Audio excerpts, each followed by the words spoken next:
Andrea, this is remarkably good timing considering the court case just this week for Brendan Dassey has surrounded the admissibility of this interrogation that is now under question whether it was coerced or not. And you're talking to one of the people who was crucial to the investigation. Tell us more about that.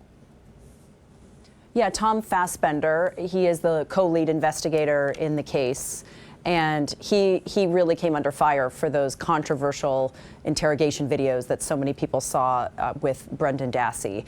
And he has been accused of getting a wrongful conviction, or sorry, a wrongful confession, I should say. And so Brendan Dassey has really had people in his corner. He has two attorneys in Chicago who we interview who have been instrumental in moving this case forward. And now we're going to wait and see. I believe it's going to be around, they said, maybe 6 weeks or so before we might have a decision. Right. We had the hearing this week in Chicago. One of the things we heard from Dassey's team of attorneys was that the interrogators coached him. They prepped him. They told him things that he would not otherwise have known had it come from the investigators. How does Mr. Fassbender address those allegations that he coached Brendan Dassey?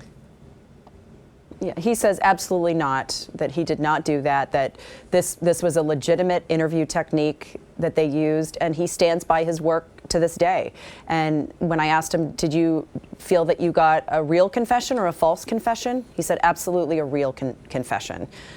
You know, the criticism has been at times, of course, the coaxing allegations, and then that Brendan Dassey just seemed confused, you know, at times. And why was this young man in certain situations with no attorney, no parent? And we actually talked to Len Kaczynski, you know, his original attorney on the case, and he defends his actions, but also admits, yes, mistakes were made.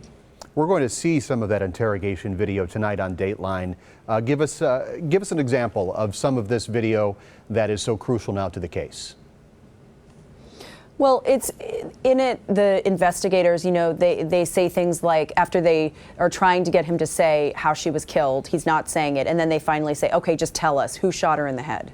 You know, things like that. So people felt like they were spoon feeding him things. And then as far as him seeming, you know, maybe not totally knowing what's going on, at the end of one of the first interviews, they've been talking about murder, and then he says, "Can I go back to class?" You know, it's almost like he doesn't understand the severity of what's going on, and you know, he does have developmental issues, and so I think people just felt like he should have been treated differently.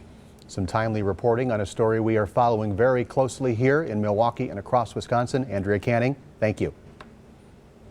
Thank you, Steve.